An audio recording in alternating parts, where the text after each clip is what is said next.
igual que la neurociencia con muchas otras disciplinas.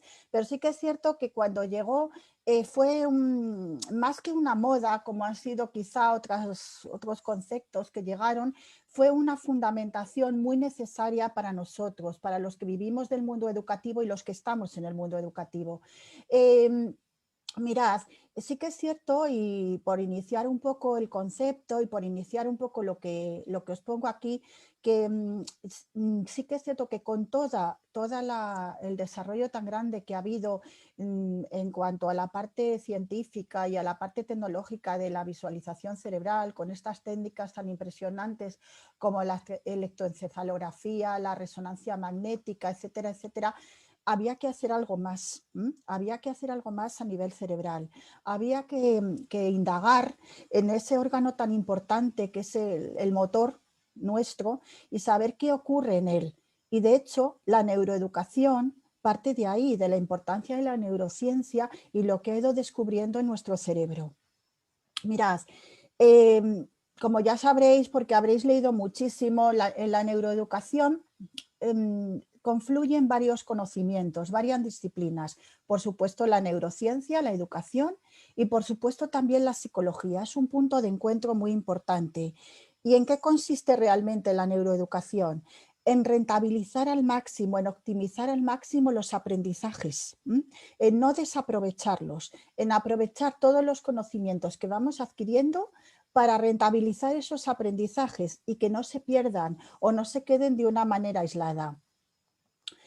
¿Qué significa, por tanto? La visión nos la da Francisco Mora y tanto Victoria como Luis Fernando, yo he visto un vídeo promocional precioso de esta tarde en el que ya ellos mencionaban a Francisco Mora. Francisco Mora, digamos que fue el precursor, el padre de todo esto.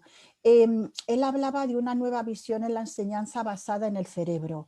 Y por supuesto escribió este libro que yo la verdad es que cuando lo vi me enamoré de él y perdonadme la expresión, porque me parece un libro muy, muy completo. Un libro sobre todo por ese gran subtítulo que tiene debajo. Solo se puede aprender aquello que se ama. Es muy importante que empecemos a entender la educación y la neuroeducación desde ese subtítulo. Mirad, él nos decía que y nos han dicho muchos neurocientíficos que la elaboración de las emociones corresponde a otro cerebro que está dentro del cerebro nuestro. El famoso cerebro, entre comillas, conocido como sistema límbico, sistema emocional. Ese sistema es importantísimo en los seres humanos. Además, la emoción indica movimiento, indica interacción con el mundo. Hay un binomio fundamental, como él nos dice en su libro, que es cognición y emoción, y ese binomio es indisoluble.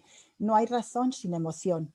Un niño, de hecho, por eso yo me he ido siempre a la primera infancia y por eso esta conferencia no comienza a aprender con ideas ni con conceptos abstractos, no, sino él empieza a aprender con percepciones, con emociones, con sensaciones. Por ahí se empieza. De ahí el fundamento de su libro. También Francisco Mora hace una reflexión fantástica destinada a lo que él considera profesores extraordinarios y que comparto en su totalidad. Él dice que los profesores extraordinarios abordan sus explicaciones desde visiones distintas y hacen que sus estudiantes sean parte de su éxito. Los grandes profesores hablan abiertamente del sentido de la vida, de la cultura que nos cubre, de la cultura que nos protege, del respeto. Es decir, los verdaderos profesores hablan de educación para la vida. Yo cuando estuve impartiendo con vosotros, con Mentor, el curso de educación emocional, hablaba mucho de educación para la vida. Hay que educar para la vida, no hay que educar para estar en un entorno cerrado ni en un contexto cerrado.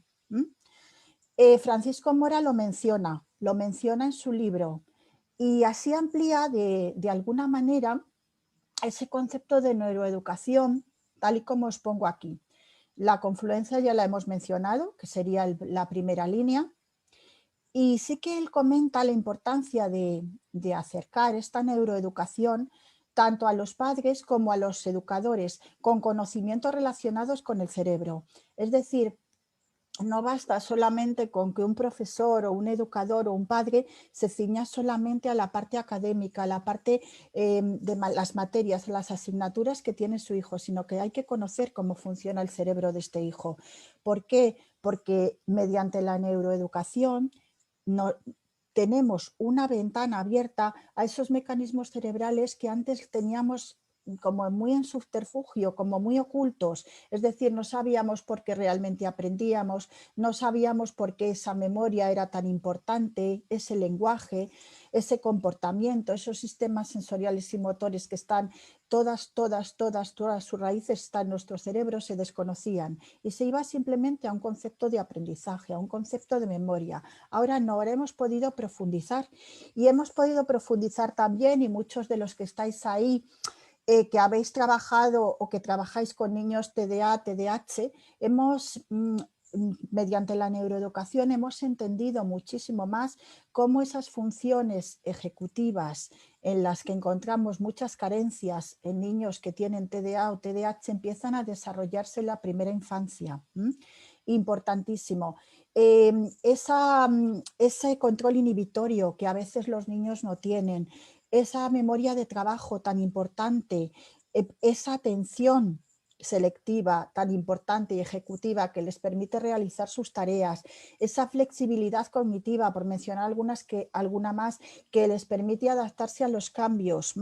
Todo esto, todas esas funciones que a veces presentan carencias en los niños que tienen este trastorno, el TDAH, los hemos podido ampliar y conocer muchísimo más, los hemos podido ampliar mediante el concepto de neuroeducación. Con lo cual, reivindicar desde aquí, aunque ya hay muchísimos profesores y docentes que están formados, formarse en neuroeducación como un requisito principal para dar clase. Tanto las familias como, por supuesto, los profesores. ¿Por qué? Porque en esta primera infancia, donde se desarrollan sobre todo estas funciones, tenemos que estar. ¿Y qué mejor manera de estar con nuestros hijos o con nuestros alumnos que mediante una formación adecuada que nos permita comprender esas capacidades y por qué están ahí y por qué se desarrollan? Mirad, os dejo otro libro muy interesante a partir de Francisco Mora, que me ha parecido también fundamental para esta ponencia. Es de María Caballeros. María Caballero está haciendo unas ponencias muy interesantes y tiene un apartado, este libro, muy interesante con esquemas de lo que puede hacer un profesor en el aula, que lo he subrayado arriba en la diapositiva. Y cómo la neuroeducación va pautando esa manera de enseñanza y esa metodología que antes no se conocía. Y mirad, volviendo, estoy ahora hablando un poquito más de teoría, pero creo que es necesario para fundamentar luego una parte un poquito más práctica que daremos a medida que vamos avanzando en la charla. Mirad, hay un link que os lo dejo arriba y hay una web interesantísima que es Escuela con Cerebro. A mí me gusta mucho dar y ampliar la bibliografía de todo lo que os dé. Victoria y Luis Fernando me conocen por el otro curso que di mucha documentación y muchas referencias, pero es que creo que cuanto más podamos enriquecernos es mucho mejor. En Escuela con Cerebro, por no entretenerme más, os menciono la diapositiva, hablan de estrategias fundamentales para el funcionamiento del cerebro que también debemos conocer. Algunas son obvias, pero parece que en la práctica del día a día a veces las dejamos un poco como de lado. Nuestro cerebro cambia, eso se ha descubierto ahora. Antes, a medida que entró la neuroeducación, antes se hablaba de un cerebro que a los 9 años, prácticamente, año más, año menos, quedaba como de alguna manera ya encasillado. Ahora no, ahora se habla de plasticidad cerebral y además de cambiar es único. Y las emociones importan mucho a ese cerebro que tenemos. La novedad aumenta la atención, de ahí la innovación, de ahí las nuevas metodologías que ya no son tan nuevas o las pedagogías activas que ya no son tan nuevas porque las vamos aplicando constantemente. El ejercicio físico mejora el aprendizaje, fundamental. Mirad, es una pena que todavía, y os hablo porque aquí en España muchas veces sigue sucediendo, y os lo digo de primera mano, la educación física, lo que es el deporte, tan necesario para los niños, a veces sea una clase como algo adicional. y si realmente hay algún profesor o profesora que necesita cubrir su programa, coja esa hora de educación física que tanto necesitan los niños y los chicos y las chicas para terminar de cubrir el programa de otra asignatura. Es fundamental el ejercicio físico para mejorar el aprendizaje. Fundamental. La práctica, practicar continuamente, como os digo aquí, lo que es la práctica, educar para la práctica, un aprendizaje útil.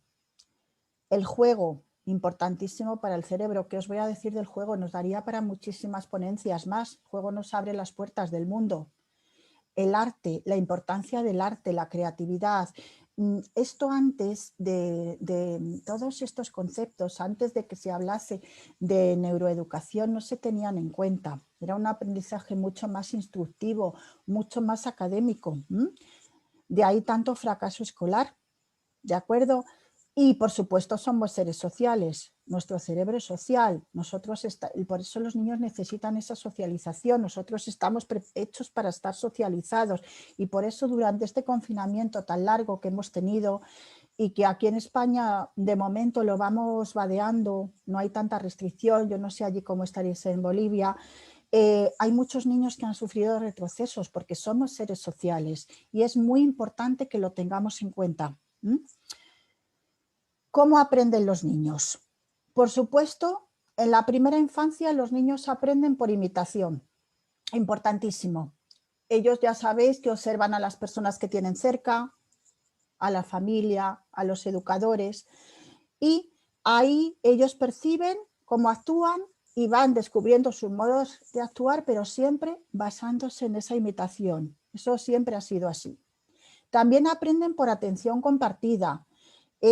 A ver, además esto sí que os lo digo porque colaboro con escuelas infantiles mucho desde la óptica psicopedagógica. Entonces, cuando ellos ya empiezan a evolucionar, sobre todo a partir del año, se fijan muchísimo en lo que nos fijamos nosotros y cómo miramos aquello que nos interesa. Y a partir de ahí toman nota. Es una atención compartida, que os digo. Y por supuesto con empatía, con comprensión empática. Desde muy pequeños ellos tienen la capacidad de empatía, aunque estén en pleno egocentrismo, pero la empiezan a desarrollar poquito a poco. Entonces, si nosotros, o si vemos, aquí os pongo el ejemplo de cuando nos hacemos una herida, ellos se contagian de nuestro sentimiento o de nuestra emoción, en este caso más primaria, y de lo que después sentimos. Se contagian, por eso es tan importante el trabajo que hacemos nosotros con las emociones y cómo lo gestionamos. Por eso es tan importante gestionar la emoción, que al fin y al cabo es de lo que, lo que trata esta jornada, de una forma adecuada, porque ellos se van a contagiar, sobre todo en los primeros estadios de cómo nosotros actuemos. Y si actuamos de una forma excesivamente alarmista, se van a asustar si nos hacemos una herida y nos ponemos histéricos y chillamos, etcétera, etcétera. Muy importante. Mirad, aquí simplemente añadir en esta diapositiva que el cerebro aprende, madura de formas distintas. Es una forma asíncrona. El cerebro no madura de la misma manera en todas las áreas. Entonces, es muy importante que también lo tengamos en cuenta. Eso por un lado. Y por otro lado, añadir en esta diapositiva, que también me parece muy importante, que los niños, los alumnos, las alumnas que tenemos, traen una genética, por supuesto, pero es el ambiente el que les permite activarse. Por tanto, en la educación infantil es muy importante los espacios en los que ellos vivan, las interacciones que tengan con su educador o su educadora. ¿De acuerdo? Simplemente unas pinceladitas de cómo aprenden y cómo comienza el aprendizaje, lo que os he dicho antes, con emociones, con sensaciones, os lo he dicho en la primera o la segunda diapositiva, no con abstracto, realmente ellos empiezan a aprender, y eso lo sabemos todos, de una forma mucho más sensorial, mucho más motriz, ¿de acuerdo? Por tanto, y aquí como especialista, y supongo que todas las personas, todos los docentes, las docentes que nos están escuchando de los primeros estadios sabrán que es importantísimo ofrecer muchos elementos y muchas posibilidades reales en estas primeras etapas, en los 3, en los 4 años. No es necesario que los niños tomen el famoso contacto con la pantalla, con la tecnología, que es fantástica para muchísimas cosas, pero también es quizá contraproducente para esos primeros estadios. Aprovecho esta diapositiva para también hablar sobre este tema. En España estamos teniendo muchísimas consultas de familias y os hago partícipe un poco de esta realidad, preocupadas con el tema de las pantallas, porque lógicamente los niños cada vez las solicitan antes, las piden antes. Nos tenemos que dar cuenta de la importancia que es que los niños tomen contacto con la realidad. No pueden tomar contacto con la realidad si les ofrecemos una pantalla. Una pantalla se les puede ofrecer cualquier dispositivo en un momento determinado, puntual, pero no se les puede ofrecer a niños tan pequeñitos una pantalla para entretenerse un tiempo ilimitado, como sucede en muchísimas ocasiones. Porque fijaros, yo he llegado a tener casos de niños de 2, 3 años que ya tenían casi adicción a lo que es el dispositivo. La naturaleza, el dibujo, hay muchísimos sistemas muy, muy bonitos, muchísimas posibilidades, ¿de acuerdo? Para que ellos comiencen sus aprendizajes. Las pantallas pueden venir después, ¿vale? No hace falta que empiecen tan pronto. Os dejo una bonita imagen de lo que estamos hablando y sigo un poquito más. Mirad, vuelvo otra vez, por supuesto, a la primera etapa, la etapa infantil. ¿En qué beneficia, como decía antes, a los docentes, a las docentes de esta etapa? Por supuesto, actuar con más seguridad y confianza. En el momento que tengamos más claro el funcionamiento cerebral, actuaremos de otra manera, porque entenderemos más y comprenderemos más a cada uno de nuestros alumnos, porque cada cerebro es distinto. A resolver los conflictos del día a día con firmeza y cariño. En España ha entrado muy fuerte, y lo conoceréis, la disciplina positiva, ya lleva un tiempo. La disciplina positiva está muy relacionada con el tema que estamos dando esta tarde. Bueno, pues para vosotros mediodía, para mí tarde-noche. Porque de esta manera entendemos a nuestros chicos y les podemos facilitar herramientas de gestión emocional que antes ni se nos habían planteado. Podemos entender, sobre todo en un infantil, en un inicial, lo importante, como voy a decir después con una de las diapositivas, que pongan nombre a su emoción, que sepan lo que les está pasando, para luego llegar a gestionarla. Y eso antes ni se nos pasaba. Nada, lo pasábamos por alto. Y por supuesto, como os pongo debajo, ayudarles a crecer con una buena autoestima y con una buena autonomía. Todo ese conocimiento cerebral, todas esas áreas cerebrales que ahora ya sabemos cómo van funcionando, nos está ayudando a apoyar nuestra formación, a apoyar nuestras actuaciones en el aula. Con lo cual llegamos a lo que os comentaba antes también, a la optimización del aprendizaje. El principal objetivo de la neuroeducación ha sido que el cerebro aprenda, y es que el cerebro aprenda más y mejor.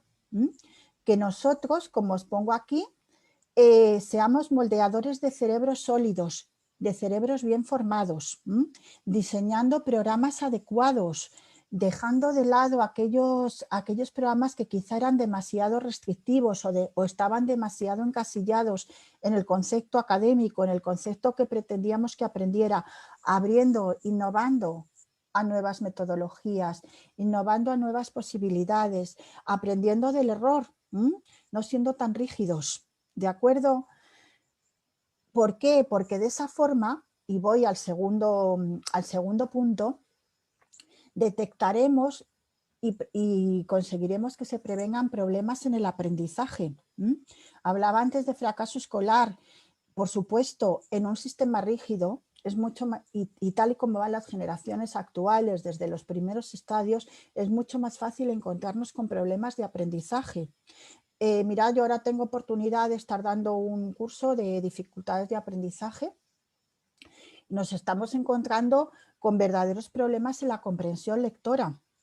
Fijaros que los chicos ahora, sí que es cierto que lo estoy dando para un poquito más avanzados, para la primaria avanzada, pero sí que los chicos de ahora, los niños de ahora, las niñas de ahora, leen a nivel tecnológico. No leen, es muy complicado que ellos te lean un libro y te hagan un resumen de un libro denso, de un libro con una cierta consistencia como podríamos hacer nosotros en nuestra infancia. Ellos leen cada vez más como en las computadoras, como en los ordenadores. Necesitan, por tanto, un tipo de trabajo a realizar con ellos diferente, porque si no se van a aburrir, se van a cansar. Entonces hay que potenciar la estimulación lectora de otra manera, que es lo que estamos viendo, para que eso no se convierta luego en un problema, e incluso en un problema propio del aprendizaje. Independientemente, por supuesto, de trastornos, dislexia, etcétera, etcétera, eso iría por otro lado. Observar y analizar las conductas y el control de las emociones de los alumnos, importantísimo, es lo que hemos ido diciendo, y provocar curiosidad. Los alumnos de ahora están acostumbrados a retos y están acostumbrados a retos desde el principio. Son alumnos que viven de retos. De ahí la gamificación, de ahí todas este tipo de metodologías tan necesarias. Y por supuesto, sabiendo que existe una diferencia importante entre los cerebros y que cada cerebro es único, podemos personalizar lo que hagamos en ellos.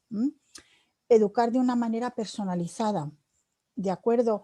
Sabiendo qué niños tenemos enfrente y cómo es cada uno, no educar de manera estándar.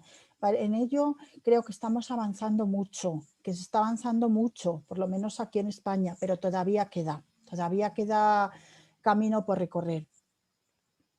Mirad, aquí os he dejado una diapositiva también de Francisco Mora, un poco pues al hilo de lo que estábamos comentando ahora, cómo dar la clase, empezar por algo provocador, algo que no les deje indiferentes, conectar con su vida, hacer que quieran y puedan hablar, crear ese clima, incluso introducir incongruencias, contradicciones, para romper ese molde tan estricto que teníamos, para motivar, porque el gran problema de ahora es la falta de motivación, en muchos casos, y evitar la ansiedad, esa presión a la que hemos sido sometidos, y muchos de los que estáis escuchándome seguro que recordáis momentos de tensión en las clases que no eran necesarios, si la clase estaba bien llevada, si la clase estaba llevada de una forma flexible. Factores que intervienen. Voy mirando la hora, Luis Fernando y Victoria, para dejar un poquito para el final, porque me encanta conectar con vosotros, ya sabéis, y no quiero que se me quede nadie, y si tenéis alguna pregunta que queráis hacer, ya sabéis que me encanta hablar con vosotros. Sigo si quieres un poquito e intento terminar pronto. Vale, fenomenal. Factores que intervienen en la neuroeducación. Mirad, la plasticidad cerebral, lo he comentado. El cerebro es plástico y tiene una gran adaptación durante toda la vida. Es algo que se descubrió. Sí que quiero detenerme en las neuronas espejo. Mirad, las neuronas espejo son fundamentales y sobre todo en la primera infancia, en los primeros años de vida. Un investigador italiano, Rizzolatti, que fue premio Príncipe de Asturias en nuestro país en investigación, él descubrió que las neuronas espejo se activaban tanto cuando realizábamos una acción en primera persona como cuando veíamos a otras personas realizarla. Y eso explicaba que de alguna manera el significado de las emociones, de los gestos, de los demás, de alguna manera pasasen a nosotros. Las neuronas espejo nos permiten explicar esa imitación de las que os hablaba, el desarrollo del lenguaje, la empatía, el altruismo, el comportamiento social, y están ubicadas en la corteza frontal, ¿de acuerdo? Entonces, por eso esas neuronas espejo, los más pequeñitos, son tan importantes. Y por eso en ellos en ellas podemos encontrar la base de la empatía y del lenguaje de los primeros años. Y por supuesto, factores que intervienen en la neuroeducación, las emociones y el aprendizaje. ¿De acuerdo? Eso lo hemos estado comentando hasta ahora, no quiero reiterarme. Manejar las emociones de una manera adecuada para que beneficien ese proceso de aprendizaje. De ahí el título de la jornada, Neuroeducación y Emociones. Os dejo también otro libro interesante de Belén Piñeiro, que también ha aportado mucho aquí en España al mundo de la neuroeducación, basado mucho en la parte emocional, por supuesto. Y las claves, muy rapidito para poder pasar un poquito a la parte práctica antes de que se me acabe el tiempo. Claves de la neuroeducación. Sin emoción no hay aprendizaje. Lo que os comentaba, la importancia de la curiosidad, la importancia de esa motivación intrínseca que genera la emoción. Cuando la emoción es positiva, ya sabéis que generamos la famosa oxitocina, incluso la adrenalina, la serotonina, que seguramente luego a lo mejor habla Ethel, creo que es, perdonadme, de todo ello, porque es el cuarteto de la felicidad. Entonces, esos neurotransmisores son necesarios para realizar nuevas conexiones neuronales, son muy importantes. También es muy importante para la neuroeducación el aprendizaje útil, el aprendizaje, lo que os digo, que sirva para la vida, aprender haciendo, que tenga una utilidad práctica, que antes, desde luego, no se llevaba a cabo. También es fundamental cada cual a su ritmo. Aquí aprovecho para reivindicar, mirad, la importancia de, mirad, los niños tienen su maduración, tienen periodos sensibles de aprendizaje. En muchísimas ocasiones, y aquí en España, por supuesto, hablo de España, seguimos empeñados en la lectoescritura antes de los 6 años. Que digamos se considera la edad base para que ellos pues de alguna manera puedan empezar a desarrollar la lectoescritura sin esa fuerza. Como todo, hay que ver cada niño y cada su ritmo de maduración. Pero sí que es cierto que a los 4 o 5 años hay niños, quizá a los 4 incluso, que se empieza, que todavía no tienen esa madurez y es forzar demasiado, que es muy bonito que ellos aprendan, pero también hay que saber leer los signos, las señales. A lo mejor su cerebro está preparado, pero a lo mejor no. Y estamos obligándole a hacer un esfuerzo innecesario, excesivamente desajustado para su edad. Simplemente ahí lo dejo, era un comentario al respecto. Más claves, ambientes cuidados y de confianza, fundamental, potenciar aprendizajes nuevos en escenarios de confianza, de seguridad, de desarrollo. La importancia de convivir para crecer, contextos de aprendizaje cooperativo, que hemos hablado antes de las metodologías, fundamental, aprendizajes colaborativos muy ricos, donde esas neuronas espejo de las que hablábamos capten mucha información para afrontar pues, problemas, X problemas, resolución de esos problemas. El cuerpo como motor del aprendizaje, fundamental. Los alumnos, los chicos, las chicas, los niños, las niñas son activos. La actitud pasiva no es una actitud para aprender. La motivación intrínseca no aparece cuando hablamos de un niño o de una niña que está sentado, que está de una forma pasiva en el aula. Y por supuesto la importancia del juego, el aprendizaje espontáneo, la curiosidad, esa liberación de dopamina cuando ellos están jugando, cuando se están riendo, fundamental. Os dejo también una infografía que resume un poquito toda esta parte inicial antes de llegar un poquito a la parte práctica. Sigo viéndola ahora para que no extralimitarme. Y resume un poco lo que hemos dicho hasta ahora. Tanto neuronas espejo, emociones, aprendizaje integral, los descansos, que no lo he mencionado.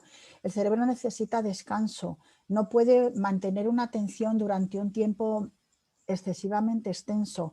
Y vuelvo a las generaciones actuales. En España estamos encontrando muchísimos problemas de atención en las clases, con lo cual hay que replantearse esa estructura de alguna manera arcaica, sin me permitir la expresión, de dar clase, porque los niños cada vez aguantan menos, están muy acostumbrados a la tecnología, están imbuidos en un mundo tecnológico. Entonces, claro, esa atención sostenida, esa atención que pretendemos que se mantenga a lo mejor quizá durante 1 hora o 3/4 de hora seguida, no funciona. No funciona como... Hay que cambiar esa metodología. El cerebro necesita descanso y más el de estos chicos. Necesita de alguna manera cortes y que ellos puedan liberar. Beneficios de la actividad física, importancia del juego, pensamiento visible, las rutinas de pensamiento. Aquí nos daría para hacer otra ponencia. Y la evaluación también, tendríamos que hablar mucho de la evaluación ante la entrada en la neuroeducación y de las nuevas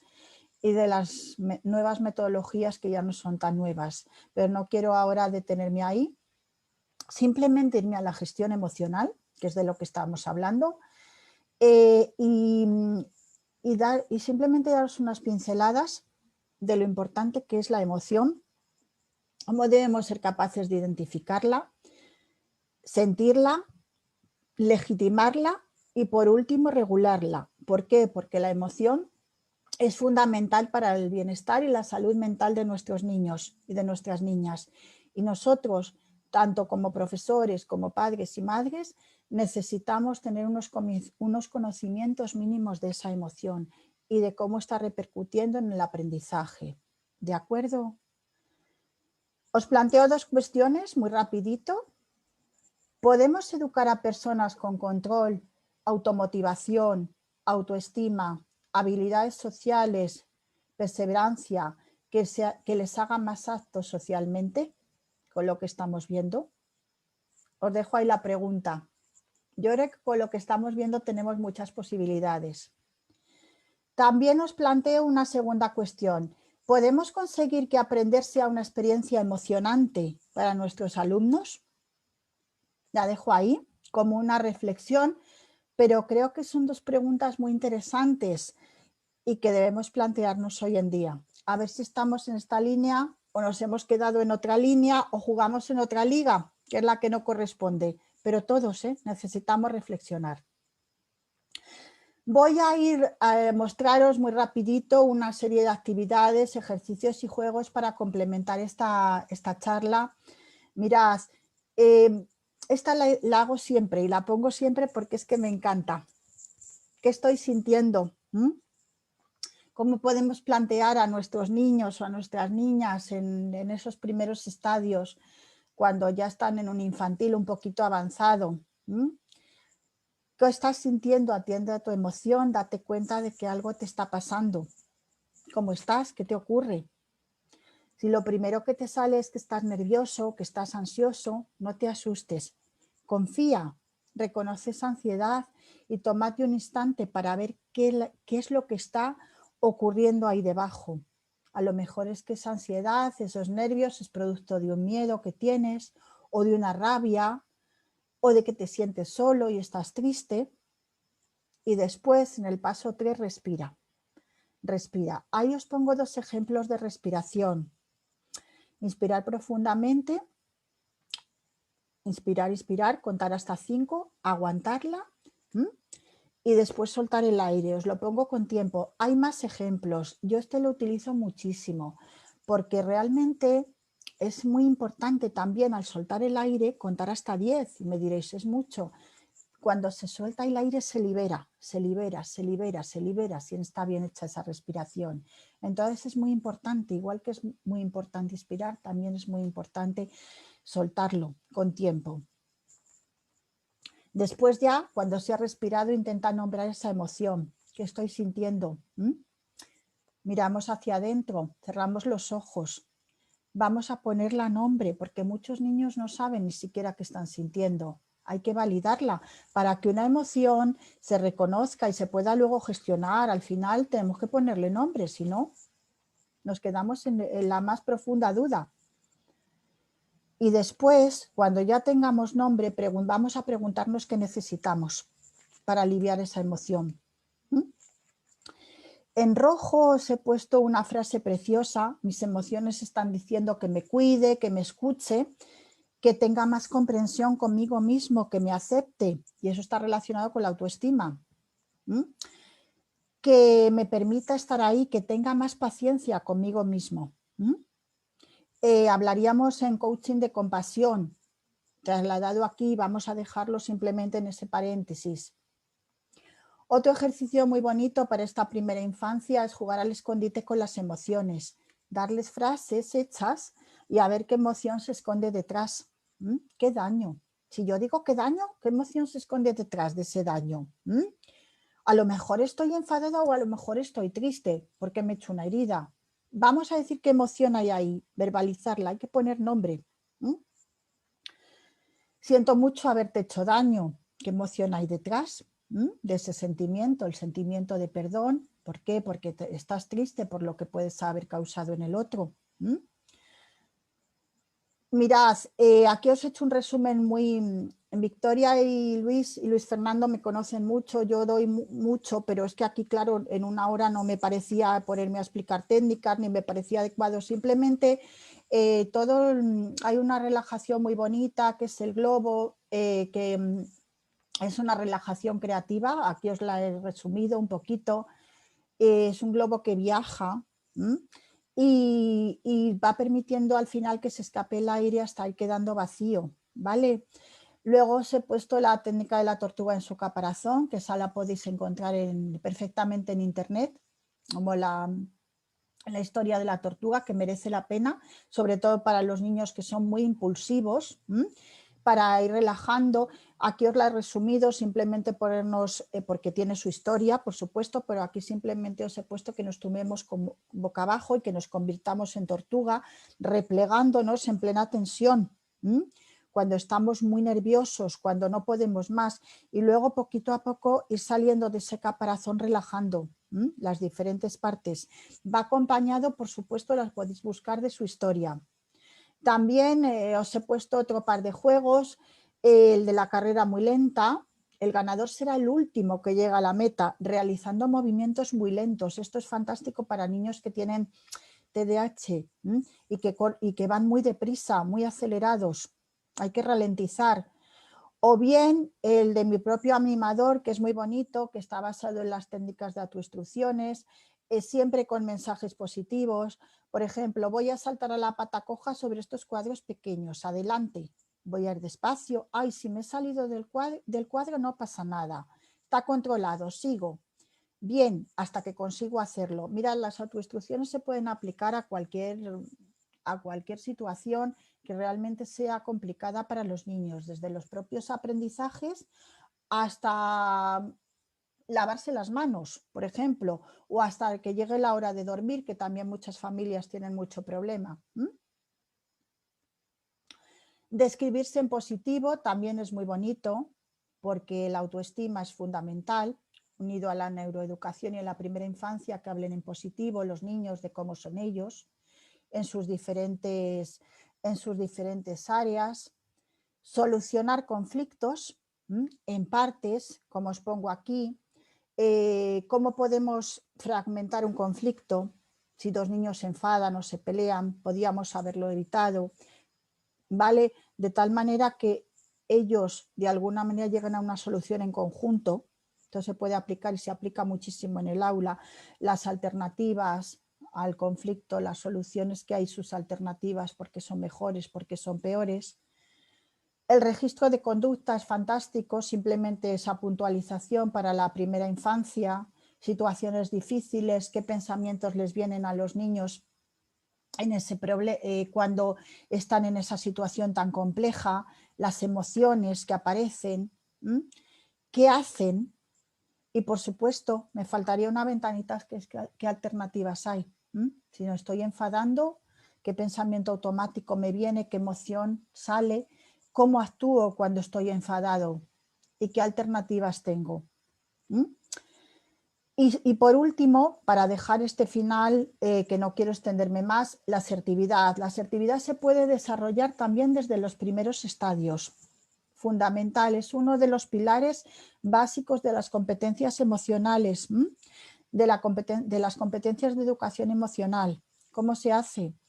Por supuesto, primero ellos tienen un criterio propio, no lo olvidemos, un criterio que se puede de alguna manera potenciar y favorecer la empatía en ese criterio propio. Un segundo paso, enseñar que los demás también tienen su opinión y hay que tenerlo en cuenta, las famosas asambleas que se hacen en infantil. Y por supuesto, saltándome las otras frases, se puede decir no, que es la base de la afectividad, expresar nuestra opinión con respeto.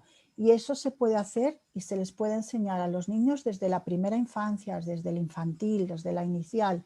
Ellos pueden aprender a decir no con respeto, respetando la opinión de los otros.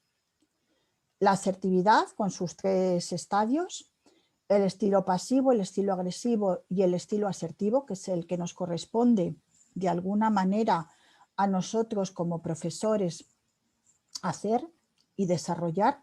Como hay niños que se comportan como monstruos, como les digo yo, y otros como ratoncitos, que se dejan pisar, y cómo hay que llegar a esa asertividad fundamental para las emociones, para el trabajo de la emoción. Y no os quiero entretener más.